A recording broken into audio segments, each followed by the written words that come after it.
Watch this. You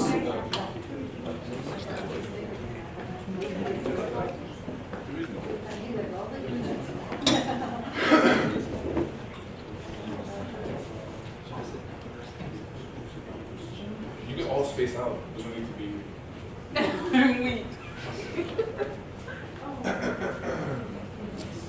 So, as many of you know, as flagship students, you're required to do one summer abroad.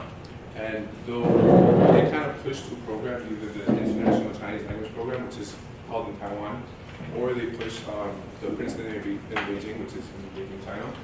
And the program fees vary, but it's kind of upwards of 5,000. So if you don't, basically flagship can't cover all that costs most of the time. So it's kind of helpful to have outside scholarships to kind of to have more funds to pay for everything and to pay for expenses while you're abroad. And so these are two scholarships that can help you. And this will be where, how, and why to apply. So we're going to talk about Benjamin A. Gilman. This is from their website, and it says, the U.S. Department of State's Benjamin A. Gilman International Scholarship Program is an undergraduate grant program for U.S. citizens of limited financial means to enable them to study abroad, thereby internationalizing their outlook and better preparing them to thrive in the global economy. So, you might be asking yourself, as a student, what exactly does this mean to me? This is beneficial to those who are underrepresented in education abroad, those being students with high financial need from specific ethnic backgrounds, in minority-serving institutions such as two-year colleges or other community colleges, and those in the STEM field. As flagship students, we all kind of have this Chinese major, but a lot of us have other majors besides this, and many of them are STEM majors, whether it's like human bio in my case, or some computer science majors and other majors such as those. We are kind of underrepresented in education abroad because usually you don't think, okay, I'm a math major, I'm going to learn a language. It's not kind of that important to us. But if we go back to this part, preparing them to thrive in the global economy. We know that the world is even more globalized day by day, and so kind of being able to be competitive in this global economy is important whether or not you are a language, political science, business, etc. major. But the big question is, how much exactly do you get? Now, the scholarship itself can be up to $5,000 for those who are eligible. They use your financial needs, so if you get the program, you're already up to a good start. If you are studying a critical need language, which Chinese is, then you can apply for this critical need language award, which is an additional $3,000 for a total of $8,000. A ballpark estimate of how or when you can expect to get your payment will be 3 to 4 weeks after all of the documentation is complete. That's not always the case though. Sometimes it gets delayed for one reason or another. In my case, I got it the day I went abroad, so I had to make all the phone calls and emails to make sure I had the money so that I could pay my tuition. But usually the programs will help you. And if you have to delay anything, they'll give you some time because they actually want you to go abroad. There are spots for spring, fall, and like year and summer studies, but what applies to us is the summer program, and that deadline will be later next year, around April, right? March? Something like that. And eligibility requirements.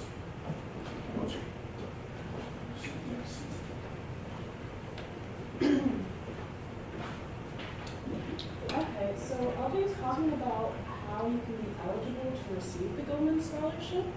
And most of us here are probably eligible, I assume, so most of this doesn't really apply, but first you must be a U.S. citizen, and you must be an undergraduate student in good standing, which I'm sure all of us are. And this is the most important: you must be receiving the Pell Grant during the time of application, or you must have proof that you will be receiving it during your time abroad. Now, if you're unsure if you're receiving it or not, you can check in with the financial aid office. And you must be attending a 2 or 4-year college, and the country is 4 years, so that's fine. And you must be applying to a credit-bearing study abroad program in a country that has an overall travel advisory of level 1 or 2. So ICLP, they give you 6 credits, so that's fine. And this travel abroad advisory level, that just shows how safe the country is to go abroad. So level 1 is like perfectly safe. Level 2 is you should exercise a bit of caution, and then there's level 3 and 4. So basically, if you're going to a country that's level 3 or level 4, they won't give you a money, but Taiwan is level 1 and China is level 2, so okay. And the last one is that if you've received the Gilman Scholarship before, you can't reapply, but if you applied for it and you were denied, you're welcome to apply again. Any questions? And then we go on to the application process. So first you go onto the website and you create an account, and the entire application is online. So you just fill out the documents, but there are a few things that you're going to need. So you should make sure that you have official copies of your transcripts, because they're going to ask for that, and sometimes it takes a while to get them in, so you want to do that early. And then you'll need copies of your passport, birth certificate, and things like that. And then you write your essays. Now, someone else will be talking about essays, but there are a couple essays that you have to write, and the Office of Prestigious Scholarships is very helpful with this, and they're located in 711B, and they can be contacted at that email right there. The reason why they're very helpful is because when I went, the man there, he took my essays and he edited them for me, and he told me the suggestions so I could make the necessary corrections, and that probably helped me a lot. And then after that, you have to get your application certified by the study abroad office and the financial aid office. So what you can do is just go to the financial aid office and tell them your situation, and then they should certify it for you. And for the study abroad office, actually the Office of Prestigious Scholarships can certify that for you. So just make sure that you stay in contact with them because they'd be helpful. And then you submit your application and wait. And then after you receive the award, there's a few more documents that you have to update. And then after that, you go abroad. But there is one thing that you have to do after you go abroad. They want you to check in with them to make sure you're there, so don't forget to do that. So just quickly go online and fill out that. And then after that, you will complete your follow-up service project. Any questions?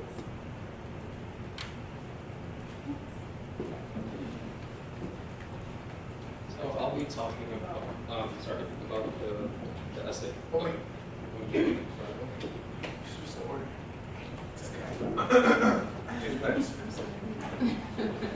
So we also applied to Freeman, which is the other scholarship that we did. And it's similar to Gilman in that it provides need-based funding for U.S. undergraduates, but with this additional goal of increasing the number of U.S. citizens and permanent residents with exposure and understanding of Asia and its people and cultures.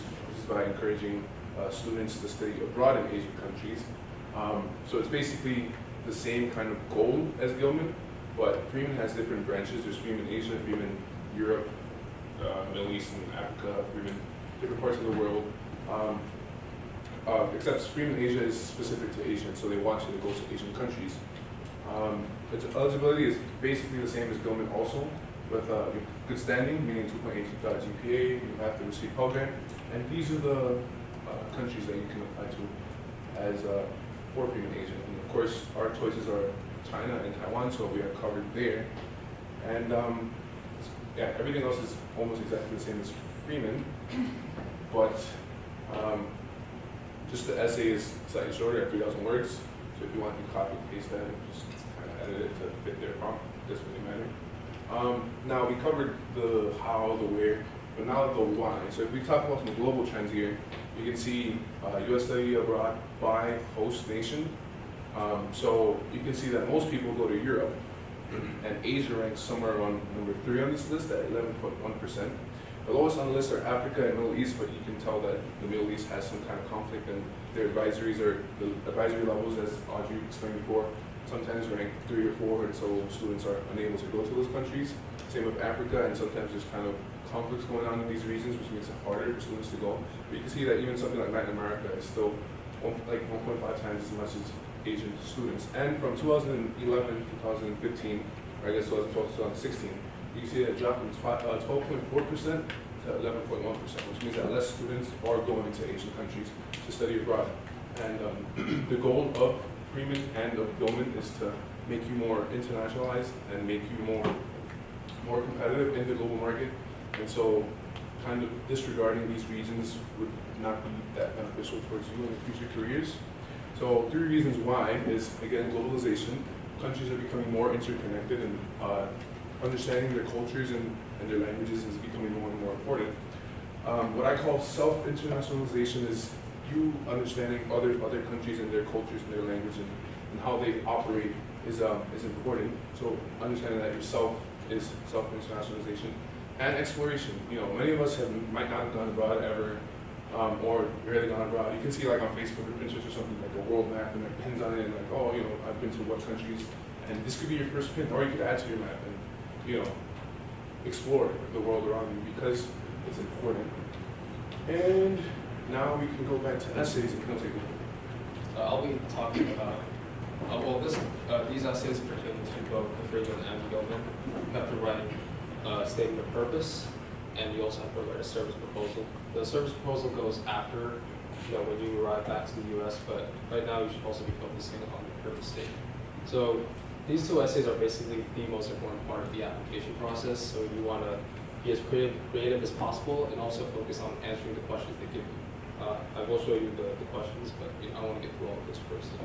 So it's important to understand this is on a national level. You are competing with other students, so you have to be able to create a very unique essay and sort of hook them in. Because these admissions officers, they have to go through a lot of essays all the time, and it's important to be able to do that. So for the Gilman essay, it's only 7,000 characters, about 1.5 pages. Not that much, but it gets a little hard when you're writing it because you want to put down as much content as you feel like you need to, but at the same time, you can't put that all on paper. And with the Freeman essay, it's even shorter, so it's harder. So you said, copy and paste, but at the same time, make sure you're taking out the very important parts, the parts you feel like the admissions officer would say, this would be a good applicant. Like I said, answer the prompt, which I will show right now. I'm not going to read through all of it because, what it's basically saying is, why did you decide to study abroad, specifically, why did you choose the scholarship, how do you think it'll help you, most importantly, how it'll change or transform your experience, the study abroad experience, with regards to your career, internships, and, your future goals, of course. And I think it's also important to mention your situation now and how it'll change. What I did was I talked about my financial situations. It's different for everyone, but it really helps when it comes to letting them know about what's going on in their life. You guys just can take a quick look, of course. Nothing too crazy, but I will give you some tips, and I will go through a couple. I'll just go through an essay because it'll be too much. All right, I understand this stuff is boring right now, but we'll get to our experiences and what Gilman and Freeman has allowed us to experience, of course. Like I said, competing with the rest of the country, no pressure. But at the same time, you want to make sure you're working hard, working on these essays. You really got to double down on these essays. So you're applying to PIB, ICLP, and these essays have to be specific to the program that you're applying for. In the essay, you have to mention the program.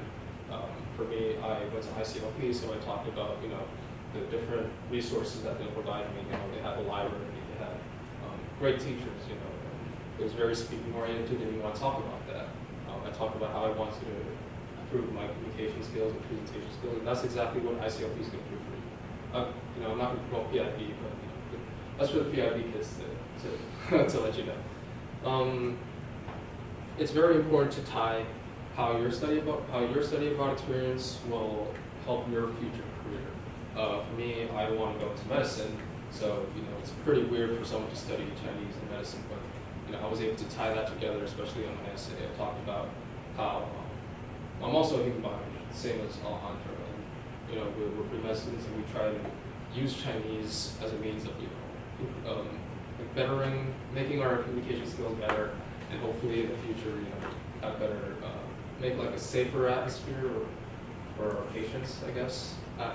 It's sort of bullshit, but we try to get through it, and it helps really. Like I really do think it'll help our future career. So you guys should start thinking about think about how Chinese really helps you, especially when you're applying to ICLP.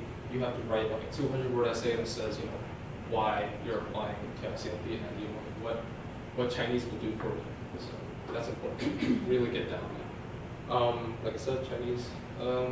And yeah, the financial situation thing, really important. The scholarship focuses on your financial situation, and they want to see where you are now and how this study abroad experience will transform that. I'll get to a couple of examples right now.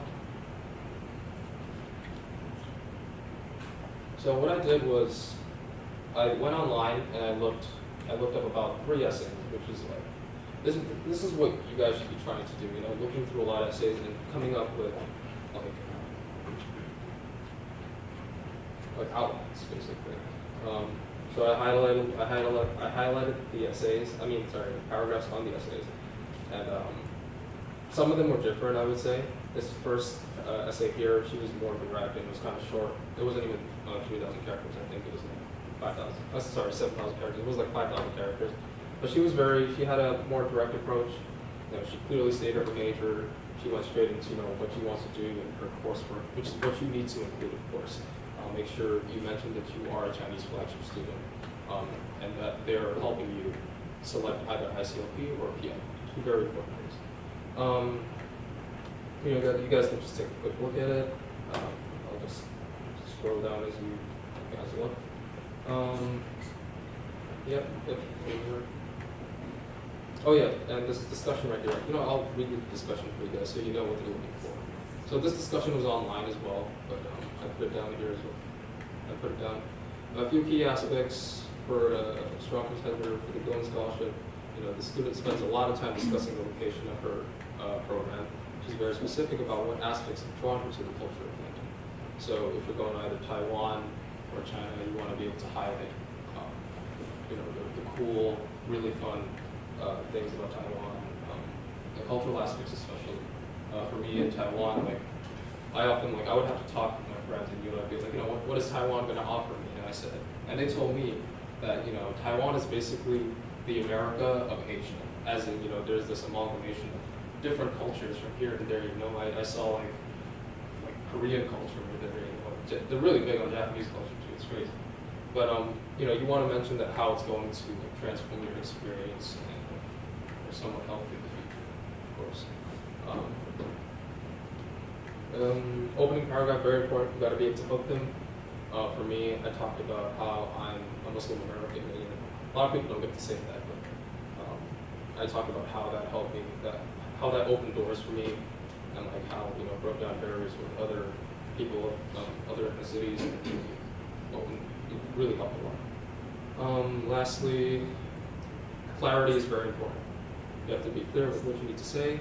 Make sure you answer the questions, but put it in paragraph format, obviously. All right, I'll continue.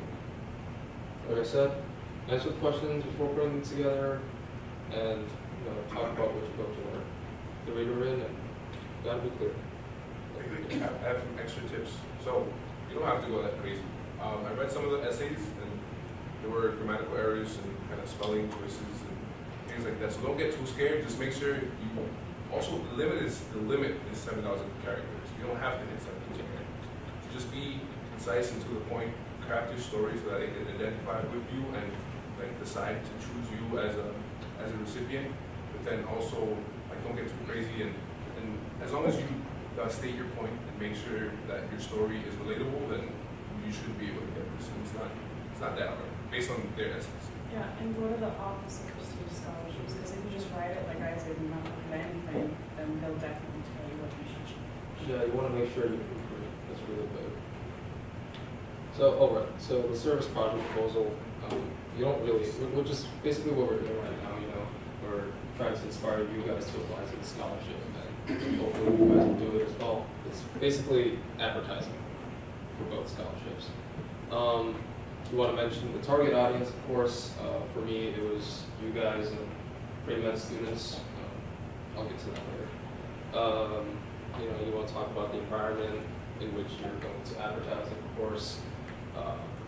You should also, if you can, it has to be realistic at the same time. You want to be able to make it achievable for one thing. Because I put down I was going to talk to student organizations and stuff like that, and honestly, I don't think that'll pan out because the other 100 clubs don't really give a crap. So you got to worry about that. So just make it as realistic as possible. Make sure you can actually do it, or you might have to change it entirely when you arrive. Yep, 2-page report, just saying what you need to do once you come back, what you've done basically. So make sure you're doing as much as possible when you're back. Like I said, a way to inspire others. This pertains to both scholarships and yeah. Oh, and most importantly, we need to mention how it'll impact the study abroad atmosphere, basically, in Hunter College. I said I wanted to transform, like how a lot of people are focusing on studying abroad in Europe. You saw on the trends, it was like, oh, 54% of people want to go to Europe. You know, I always hear people say they want to go to Germany or England, and you know, something like, you know, what about Asia? So I said that, you know, I wanted to advertise and talk more about why people should study in Asia, specifically Taiwan, since a lot of people say Taiwan is the heart of Asia. So that kind of works out. But before that, as we switch, I will just give you, we kind of glossed over the service proposal. This meeting that we're having right now is one part of our service proposal. It's our entire service proposal. But so we have this meeting kind of describing the scholarships, trying to get more people to apply, trying to get people to go to these countries. But at the same time, I promised that I would blog my experience over there and blog. I did it every day. It was horrible. The quality was horrible. Writing it was horrible. Oh my god. You can find it somewhere. I won't tell you where it is. Right? That was me. That was my thing. And then Raffo said he would do a documentary. We'll get to that in a second. It's not ready yet, so don't get your hopes up. I haven't started. Yes. But yeah, so you can promise to do your own thing if you like, I don't know, making crafts or something. You can do something to describe the culture somehow like that. If you're part of the club, you can advertise to your club. If you can kind of get your interests and then get your service proposal and just combine them and do something that fits your personality and your interests, yet still completing the service proposal. But the most important thing is not only learning Chinese, but crafting memories that last a lifetime. And tying your Chinese learning into solidified knowledge, whatever. Basically, you meet a lot of friends, and the program is very important, but don't get stuck on learning Chinese. You know, this always is your first time studying abroad. So explore the culture. You know, the language is one part of the culture, but explore the food, get to know people, talk to people, make friends that are native to the country you're going to, whether it's PIB in China or ICOP in Taiwan. Make native friends so that you can learn the language and help yourself, but then also learn about them, learn about their country. And then to do this, we're just going to explain our experiences. And this is, she's first, tailored to each of us. And this is Audrey's experiences. This is the fun part. Yeah, this is the fun part, guys. Okay, so first I want to talk about my experience applying to the scholarship. So basically, he mentioned a little earlier that there's 2 application cycles for Gilman. So one is the early application cycle and one is like the regular one. So the early one, the application starts in October and you're awarded in February. And the late one, it starts in mid-January and you're awarded in May. So I knew that I wanted to apply to this, but because I was lazy, I didn't do the early one. And so I wound up doing the regular one. But I highly recommend to do the early one because they award you for the regular one in May. And the program starts in June. So that 2 to 3 weeks or 3 to 4 weeks that they need to put the money in your account can be kind of tricky, especially when you're going to meetings soon. So in order to give yourself enough time, definitely try to strive for the early application. When is the deadline for admission? I know that it opens in October, and I know that they're giving the money in February, so. You guys get started now. Yeah, just get You started. might only have a week, so I don't know. Do it. Exactly. Get started now. So he was a lot more productive than I was when I did it. I kind of just looked at what it said and just typed out my essay. And then I contacted the Office of Prestigious Scholarships because I wanted him to certify my application. But he actually told me, hey, I can look at your essays and things like that. And I was like, oh, okay. So I sent it to him, he sent it back to me, I edited it. There is one other thing that's really important. So on the website, it tells you how many characters your essay should be. But what I noticed was when you're actually copying and pasting your essay into the application, the word count is a little different. So if you don't want to be like me and write too much and then realize that it doesn't actually fit in your box, you should definitely check the word count on the application and not necessarily on the website. And for my follow-on service project, I was pretty concerned about what it should be because I thought I had to do some big project, I don't know, go speak to students here or do some huge presentation, but the man in the Office of Prestigious Scholarship told me that it doesn't have to be anything crazy, just do something that you can do, and I said, okay, well I can do a PowerPoint presentation, so that's what I'm doing. Okay, so, well there's a lot more intense documenting these things. Okay, so my experience at ICLP. It was my first time abroad, and definitely the Gilman Scholarship helped me be able to go because there was no way I could find all of that on my own. So if you're like me, of course, and you need financial help, definitely do the Gilman work. So Taiwan was incredible. It's a great place. Definitely recommend to go for study or vacation if you can. But there are a few things that I thought were pretty important. The first is that ISLP, you have to study, and do your best to remember vocabulary. So basically, they give you lots of vocabulary to learn. I mean, a lot of it. And it can be extremely overwhelming, I know, because at a certain point, I kind of just gave up learning vocabulary and just went into class and hoped for the best, but you don't want to do that. So definitely try your best to remember the vocabulary. If it's, you know, grammar and things are important too, but what I found was that just knowing words and how what things are called is pretty important, so I would just focus a lot on the vocabulary. The second is to try your best to get out there and really use your Chinese in real situations. Because, you know, when you're in class, it is very speaking heavy, so, you know, you close your textbooks and you just talk, and that's great. I mean, you go to class every single day and you use those vocabulary, but it's different when you're talking to people out in the streets, because people out in the street, they speak differently, they all have different accents, it can be hard to understand them. And what I found was my issue was that I didn't actually go out and talk to real Taiwanese people as much as I wanted to, or as much as I should have actually. And that would have been a major help. So because you're there, you should really try to immerse yourself and really try to get out there and talk to people. And I definitely understand that it can be a very daunting task, especially for someone like me who doesn't exactly like to go up and talk to strangers or anything. But you can do simple things like when you're in the store buying something, you know, ask them a question or two, or, you know, the next one, make Taiwanese friends. That's another big one that can help you practice your conversational skills in your life. Now, making Taiwanese friends definitely isn't the easiest thing to do, but at ICLP, I remember there was a little program that they had where students from the university would come and talk to students from ICLP, and through those types of things, you can get a chance to meet people, so you don't necessarily have to go out in the street and flag someone down and talk to them. You can first, of course, start on campus and find people like that, and that would definitely be really helpful. But yeah, you definitely should get out there and try to actually use your Chinese. And I know it might be scary, you know, you might make a mistake or two, but you know, this is how we get better.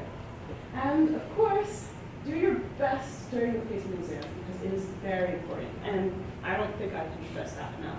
So when you get to ICLP, well for us, there was about, I think we went on, did we go on the excursions first? We took the test before. Okay, yeah. So right when you get to ICLP, you have to take a placement test.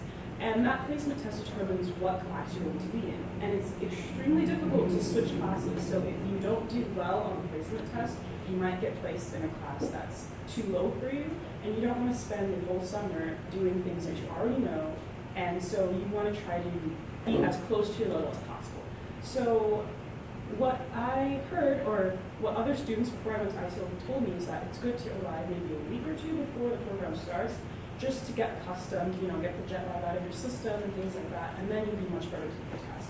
If you arrive closer to the date, you may be like a little frazzled and you not have enough sleep and you might not do well on the test. So definitely if you can, try to arrive a little early so you do really well on the test and you're placed in a class that's appropriate for your level so that you spend the summer really learning and not just reviewing things that you already know. So that is definitely something really important.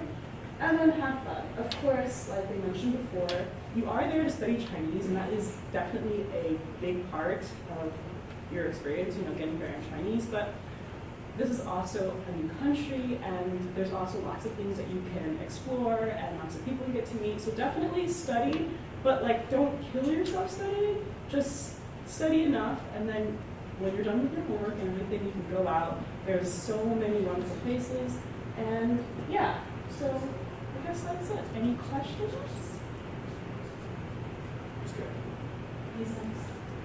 All right, so before.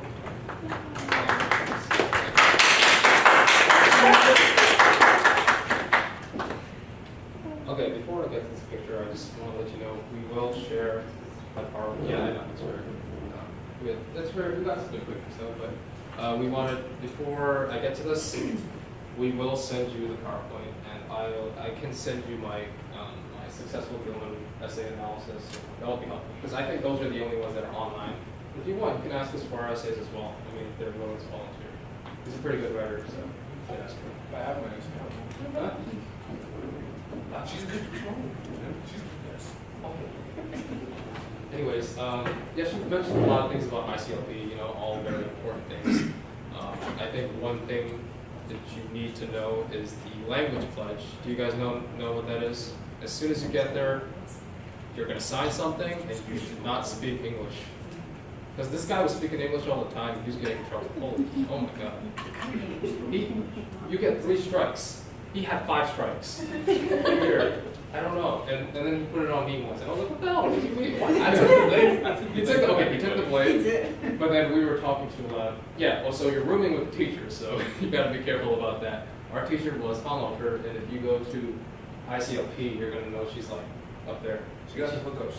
She got the hookups, right. Make sure you're talking to the teachers. You take care. You got all the nice stuff. Yeah. Oh, Yeah, so we got stickers. So if you she's pretty strict on the don't speak English too. So I know some other teachers may be a little more lenient, but if you get caught out, then If your teacher likes you, it's not a problem. Yeah. Okay. Just make sure you're studying. The teachers are on you all the time, and I'm pretty sure they'll change policies here and there. Apparently, they started doing this like 1-week meeting thing with the teachers there, and I was like, it was really nice to talk to the teachers, but there was a lot of pressure at the same time. I don't know how it was because he was like best friends with Longwasher, which is cool but kind of annoying. But, yeah, but we would talk a lot, and you try to come up with conversation. At the same time, it really helped you with your speaking skills. I came into ICLP as I was like, I don't want to talk about it. Like my level It's here and now it's here. Yeah, my level jumped. Okay, my speaking went up a little, but I was intermediate low for both my listening and reading, and it jumped up to advanced, mid, and high. So make sure you're really on that stuff. ICLP will help you no matter what. What do you want to say? I was just saying about improvement. When I first got to Taiwan, I literally could not really say anything or read anything, and it was extremely difficult. Yep. But after ISOP, and I studied a lot, I probably should have studied more. So if you apply yourself like one of them, I study all the time. if you apply yourself like one of them, you'll definitely probably get even better. But I did see a huge improvement, and definitely coming from someone who really couldn't say the simple stuff. It's definitely